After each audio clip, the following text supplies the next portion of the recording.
all the socialists are mad at me now. I really put my foot in it. All the socialists are mad at me now. All the people that think the government is the answer, and the government owes you education, the government owes you health care, the government owes you a house, owes you no debt. Now all these people are mad at me that want to be dependents. The people who are trained, and our kids in college today are trained to think that government is the answer, and the government needs to provide for them.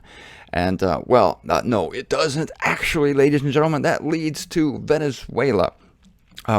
You are to be a self-starter. You are to do things for yourself. Forget about what everybody else is doing. Don't succumb to the temptation of class envy, where shame on that guy for being successful. I want some of his success. Go get your own success. Let other people be happy. Let other people do what they do. I'll give you a perfect example of it. My kid was playing basketball, and they had a basketball camp, and they had a competition, and the coach had his stupid rule that no one kid was allowed to win more than one trophy. And he had these trophies on a table, and the kids were competing for the trophies. And of course, everybody wants to win. And they had different competitions: a dribbling competition, the shooting competition, the one-on-one competition, 3 or 4 or 5, 6 different competitions, 6 trophies. But he said it was not fair if one person won every trophy. So he said, you can only win one trophy. So my son Paul was a great player. So he won the ball control competition, or whatever, the dribbling, and then he also won the free throw competition. But he couldn't get the trophy because even though he won it, it wasn't fair. So the second place guy ended up getting a trophy for winning the free throw competition, even though he didn't win. This is a perfect example of socialism. Take from the rich, give to the poor. It's not fair that someone should achieve and have more than you. So my son, it was a double wrong. My son got robbed because he won, and he didn't get anything. And the kid that didn't win got a trophy. This is a perfect example. And I was so upset at it. Now look, what does that do for your motivation? The kids worked hard to win. When they find out that you really don't win, you can't win because your winnings are going to be redistributed to other people, it takes away your motivation to be the best. Well, I can be the second best and still get a flipping trophy. So I was so upset about this. I went to the coach and I said, what are you, a communist, a socialist? What is this? Well, I don't like the idea of having first place trophies. Then don't put the trophies on the table. If you're going to, then don't do it. Either believe in it or don't. You believe in rewarding effort, then reward effort. And if one kid wins every trophy, he deserves to win every trophy. Give him every trinket in the house. Let the kid win. Everybody will see that, and they'll want to strive to beat that kid next year. That produces competition. It's good for everybody. The kid who loses needs to lose, needs to fail. So that the greatest stories of success have come on the heels of failure. Unbelievable what this stupid coach did. And he eventually said, maybe you're right. I mean, I called him on the phone. I was so upset about it. And I thought later that I really should have gone on the basketball floor and announced to all the parents in the stands, did you people just see what happened here? This is a perfect example of socialist government. To not reward hard work, to give people successes that they didn't deserve. He was the government, the coach, and he decided who was going to win, and it didn't depend on the person that won. It depended on his beneficence, his benevolence, and he was the dictator. And it was a false system set up that purported to reward effort, but that in the end didn't. So, hey, you shouldn't get a trophy for getting up in the morning. You really shouldn't. That's why our kids today, some kids, they're not prepared for the real world because they've been spoiled all their lives, told how great they are. You are so wonderful, Johnny. You're so wonderful, Susie. You're the best. You're the best. You're the best. And then you see these morons trying out for the singing competitions, American Idol, and they're terrible. Oh, say, can you see by the dawn's early light? And Simon Cowell says, you stink. Get off the stage. Gustav, Simon Cowell was mean to me. Well, go back to the drawing board or do something that you're good at, because we're not just going to tell you you're great when you're not. So sorry, kid that won the trophy for the free throw competition, you weren't the best. So he has to look at that trophy every day of his life and think, I didn't really win that. Paul won it. Paul won that. And Paul, who won it, didn't get anything. Yeah.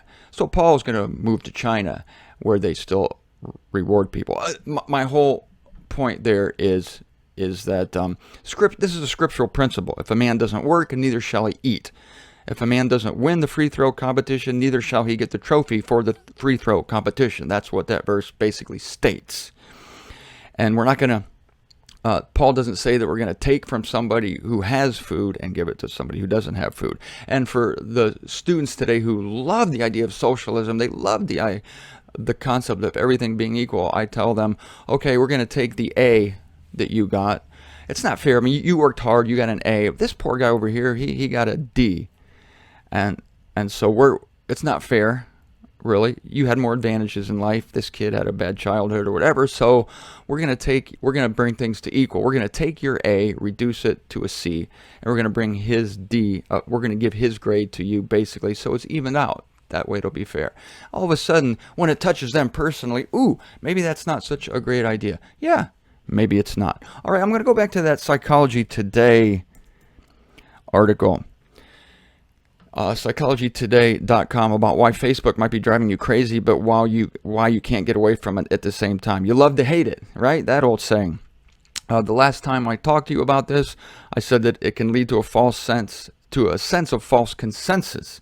And that's what the educational system is today anyway. They're constantly affirming people for doing poorly. Well, he tried. Well, trying doesn't really count. It's results that count. Sorry. We got that. Number 4, it can keep you in touch with people you'd really rather forget. Well, this is your own fault if you do this.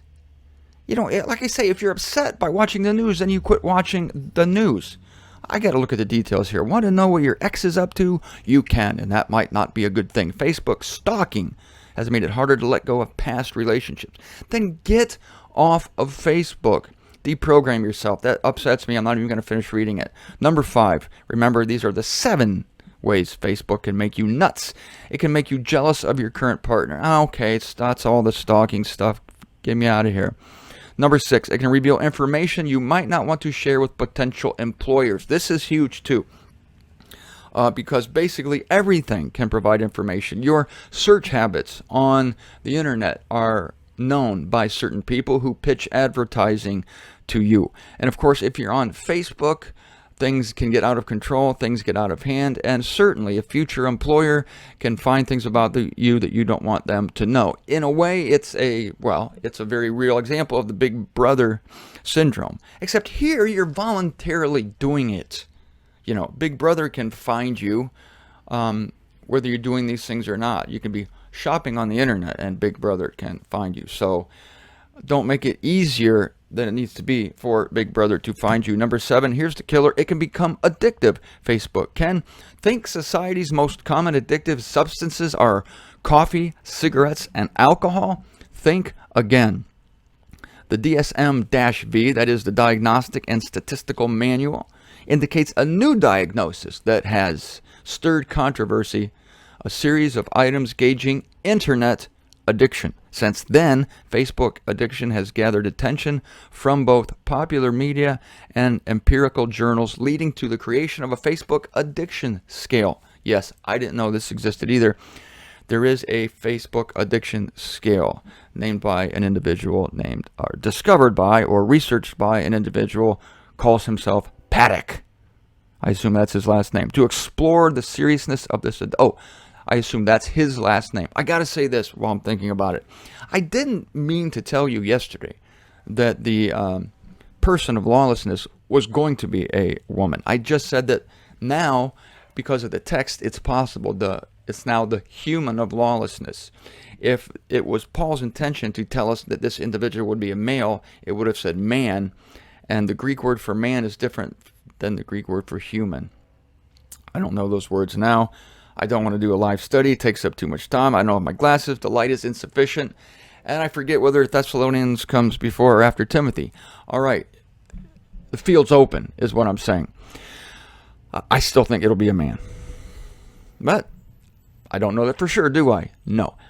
Number 7, Facebook can become addictive. Yes, now they have a scale, an addiction scale. To explore the seriousness of this addiction, Hoffman and colleagues, from a study in 2012, randomly texted participants over the course of a week to ask what they most desired at that particular moment. Ooh, I hope nobody wants me to text them answer to that question. They found that among their participants, social media use was craved even more than tobacco and alcohol. But what about sex? What about sex? It doesn't say, just tobacco and alcohol. I'm thinking now, my own study, the Zender study of 2016, that social media is craved even more than sex, because at least social media can keep your fantasies alive.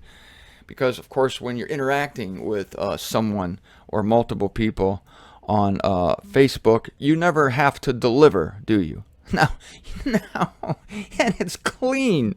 It's not messy. And so you can keep yourself behind that curtain like the Great Wizard of Oz. And you never want to meet the person, because then they'll find out that you're really a jerk. So Facebook keeps the fantasy alive. So I would think that Facebook, in a way, would be even more satisfying than actual sex with an actual person. The article ends this way. Of course, the news isn't all that bad. Some research finds Facebook may decrease loneliness when used to keep up to date and to keep in touch with others. I grant that, but that's part of the addiction of it. You don't have to be alone today. There's a difference between being alone and loneliness. People, and this is part of the intoxicant of Babylon. People do not have time to think. They do not want time to think. People purposely make themselves distracted. They make themselves distracted so that they don't have to confront uncomfortable realities in their lives or in the world. You keep those nasty thoughts at bay. And you know what this can result in. People who do that, sometimes the payment comes due all at once, and people have nervous breakdowns because they haven't taken care of these things along the way. They haven't engaged the problem as it comes up, or they haven't, for instance, gotten in touch with their grief or with their emotions, with their feelings, with their anger, and so they box it up, they pen it up, they bottle it within, it never comes out. And so this is what amusements allow you to do. This is what Facebook allows you to do. As soon as you have a troubling thought, I got to get to Facebook. Hey, I do the same thing, but not to a terrible degree. Not with Facebook, but with YouTube. If I'm writing and I'm having a tough paragraph, I just can't get through it and I get frustrated. It's Alt-Tab over to Facebook. Watch Groucho Marx episode of You Bet Your Life from 1957. That's my entertainment. It's very tempting. It's very addictive. Fen Dieters and Matthias Mehel, M-E-H-L, Mehel, in 2012 randomly assigned participants to post more status updates than they typically did per week, and found that this led to increased feelings of social connectedness. There it is.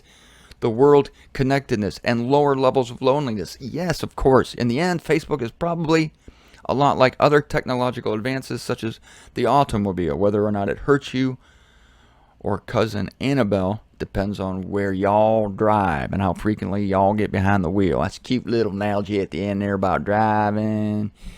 And you keep it in touch with Aunt Annabelle, cousin Annabelle, excuse me. So I say it's playing with fire, and I say it's no accident that it's here, at least by God's standards. It's no accident. God wanted this to happen. You saw the curves I showed you 2 weeks ago now. If you haven't, go back. Talk about the crash course that humanity is on. This is all part of it. The hyper-connectivity that keeps people from thinking, keeps people from being analytical, keeps people from going into this boring book called the Scriptures. Some people can't even watch a 14-minute show here. Oh, going on 15. From yours truly, because they don't have the attention span. It's too hard. It's like I wrote books before. That's all I did was write books. I've got to reach other people. Other people have different ways to learn. So, yeah, Martin, it's too hard to read your books. Okay, some people. So I did talks, audios. I put audios on. They're so long. Other people, I admit, you folks who think and who love me, Martin, your videos need to be longer. Your audios need to be longer. We love it. We can't get enough of you. Thank you very much. I appreciate that. I do. Other people, they can only watch a video, and a short video at that. If it's more than 2 minutes, they're done. They can't do it.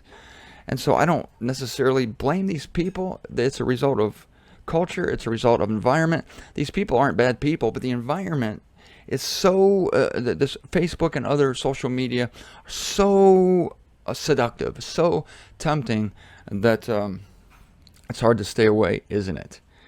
But now that we're aware of the problem, now that we know that it's part of the intoxicant of Babylon, maybe we'll be more discerning about it. Spend more quiet time, spend time reading books. My books are very good. Go to martincenter.com and hit books. And we will be more intelligent, and we will be able to discern the times. I wish that for us. I would not condemn people who can't, because the whole world is going to be going this way, but let us be the exceptions.